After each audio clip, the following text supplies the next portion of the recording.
மேசராசிக்காரர்களுக்கு வந்து குரு பகவான் 3ஆம் இடத்துல உட்கார்ந்துருக்காரு. 3ஆம் இடத்துல மிதுனத்துல உட்கார்ந்துருந்து 7வது ஸ்தானத்தை பார்த்துருந்துருப்பாரு, 9வது ஸ்தானத்தை பார்த்துருந்துருப்பாரு, 11வது ஸ்தானத்தையும் பார்த்துருந்துருப்பாரு.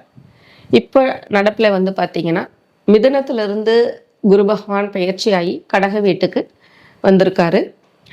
4வது ஸ்தானத்துல வந்து உட்கார்ந்துருக்காரு. எப்பவுமே குரு அமர்ந்த இடம் பால், பார்க்க இடம் நன்மை. அப்ப குரு பார்க்க கோடி நன்மை அப்படின்ற விஷயம் சொல்லுவாங்க. உங்களுடைய 8ஆம் இடத்தை குரு பார்க்குறாரு, உங்களுடைய 10ஆம் இடத்தை குரு பார்க்குறாரு, உங்களுடைய 12ஆம் இடத்தையும் குரு பார்க்குறாரு. மேசராசி நேயர்கள் எப்போவுமே வந்து பார்த்தீங்கன்னா கொஞ்சம் அதீத கோபம் உள்ளவங்களாகவும், எதையுமே வந்து தைரியமாக செய்யக்கூடியவங்களாகவும், ஆதிக்கம் அதிகம் உள்ளவங்களாகவும் இருப்பாங்க. உடல் உஷ்ணம் உள்ளவர்களாகவும் இருப்பாங்க.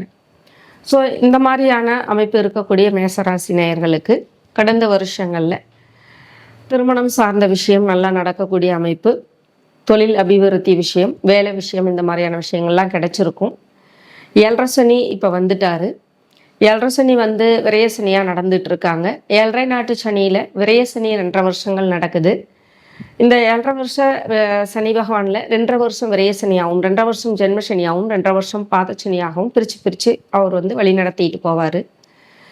இப்படிப்பட்ட அமைப்பு இருக்கும் போதும் கூட குரு பார்வை வந்து உங்களுக்கு நல்ல ஒரு வாய்ப்பு வந்திருக்கு. உங்களுக்கு 12ல் இருக்கக்கூடிய சனி பகவான் உடல் உபாதைகள், பிரச்சனைகள், தொந்தரவுகள் இந்த மாதிரி கொடுத்துருந்துருப்பாங்க. சில பேருக்கு நாள்பட்ட தொந்தரவுகள் மாதிரி கூட இருக்கிறதுக்கு வாய்ப்பு இருந்திருக்கு. அப்போ தீரா கடன், தீராத நோய் தொந்தரவுகள், பிரச்சனைகள், இந்த மாதிரி அமைப்பு இருந்ததெல்லாம் உங்களுடைய 8வது ஸ்தானத்தை பார்க்கறதுனால உங்களுக்கு அது நிவர்த்தி ஆகக்கூடிய சூழ்நிலை நல்லா வரும். 8ஆம் இடம் அப்படிங்கிறது திடீர் அதிர்ஷ்டமான சூழ்நிலை அமைப்பு. யாருக்கிட்டையா இருந்து உங்களுக்கு தான சொத்து மாதிரியான செட்டில்மெண்ட்டோ, இல்லை ஏதாவது பணம் வந்து டிபாசிட் மாதிரியான பண விஷயங்கள் இருக்குதுன்னா அது உங்களுக்கு இந்த வருஷம் கிடைக்கிறதுக்கான வாய்ப்பு அப்படின்றதும் நல்லாயிருக்கும். நீங்கள் யார்கிட்டையாவது அமௌண்ட் கொடுத்துருந்தீங்க, அது மாட்டிக்கிச்சு அப்படின்னாலும் அந்த அமௌண்ட்டு வந்து திரும்ப ரெக்கவர் ஆகக்கூடிய சூழ்நிலை உங்களுக்கு கிடைக்கும் அப்படின்றதும், தொழில் விஷயம் நல்ல அபிவிருத்தியாக வரக்கூடிய சூழ்நிலை அப்படின்றது நல்லா இருக்குது. தொழில் விஷயம் அப்படிங்கும்போது பார்த்தீங்கன்னா குரு பார்வை இருக்கிறதுனால தொழில் முடக்கடியாக இருந்தாலும் அது வந்து நல்ல உங்களுக்கு லீடிங்கில் கொண்டு போகிற சூழ்நிலையும், புதிய திட்டங்கள் கொடுத்து புதிய தொழிலை தொடங்கக்கூடிய சூழ்நிலைகளும், தொழிலில் நிறைய கிளைகள் ஏற்படுத்தக்கூடிய வாய்ப்பும், இந்த மாதிரியான விஷயங்களும் மேசராசி நேயர்களுக்கு நல்ல வாய்ப்பாக இருக்குது. 12ஆம் இடத்தை குரு பார்வை பார்க்குறாரு அப்படிங்கும்போது உங்களுக்கு எப்பயாவது வெளிநாட்டு பயணங்கள் போகணும்னு யோசனையில் இருந்துச்சுன்னா அந்த வெளிநாட்டு பயணங்கள் கொடுக்கக்கூடிய வாய்ப்பு அப்படின்றது நல்லா இருக்குது. உடல் சம்பந்தப்பட்ட விஷயங்களில் உடல் உபாதைகள், பிரச்சனைகள் இருந்தாலும் அது நல்லா இருக்கும். 12ல் சனி உட்கார்ந்துட்டாரு, தூக்கமின்மை வந்துடும், பிரச்சனை ஆகிடும் அப்படின்றத யோசிக்க தேவையில்லை. அதில் குரு பார்வையை பலன் வர்றதுனால உங்களுக்கு நிம்மதியான தூக்க அமைப்பு கிடைக்கிறது. நல்ல வந்து ஒரு ஆரோக்கியமான விஷயத்தில் வந்து பார்த்திங்கன்னா உடல் மேம்பாடாக வர்றது, இந்த மாதிரியான விஷயங்கள் எல்லாமே நல்லா இருக்கும்.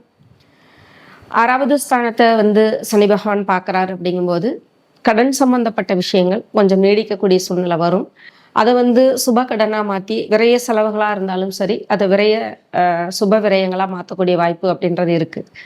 அதை வந்து இடம் வாங்குறது, வீடு கட்டுறது, திருமணம் பண்ணுறது, வண்டி வாகனம் போடுறது, தொழில் பண்ணுறது, இந்த மாதிரியான எந்த ஒரு விஷயத்துக்காகவாவது அதை சுப கடனாக மாற்றிக்கக்கூடிய வாய்ப்பு அப்படின்றது நல்லா இருக்கும். அரசு சம்மந்தப்பட்ட உத்தியோகம், இந்த மாதிரியான விஷயங்கள்லாம் எதிர்பார்க்குறவங்களுக்கும் நல்ல அரசு வேலை கிடைக்கக்கூடிய வாய்ப்பு அப்படின்றதும் நல்லா இருக்குது. குரு பகவான் வந்திருக்காரு அப்படிங்கும்போதே ஏதாவது ஒரு விஷயத்தில் ஏதாவது ஒரு ஸ்தானத்தை பார்த்து அந்த ராசிக்கு ஒரு நல்ல நன்மையை செய்யக்கூடிய வாய்ப்பாக தான் வருவார். ஸோ உங்களுக்கு இந்த தடவை வந்திருக்கிறது தொழில் விஷயமாகவும், மருத்துவம் சார்ந்த விஷயமாகவும், ஏதாவது வந்து பண விஷயத்தில் பெண்டிங் இருந்தால் ரெக்கவர் ஆகக்கூடிய சூழ்நிலை பாவத்தையும் பார்க்கக்கூடிய அமைப்பு இருக்கிறதுனால இந்த விஷயங்களில் உங்களுக்கு நல்லது நடக்கக்கூடிய வாய்ப்பு அப்படின்றது நல்லா இருக்குது. ஆக மேசராசி நேயர்களுக்கு பொருளாதாரம் சார்ந்த விஷயங்கள் இந்த வருஷம் கொஞ்சம் மேம்பாடாக வரக்கூடிய வாய்ப்பு நல்லா இருக்கும் அப்படின்ற மாதிரி இருக்குது. நன்றி, வணக்கம்.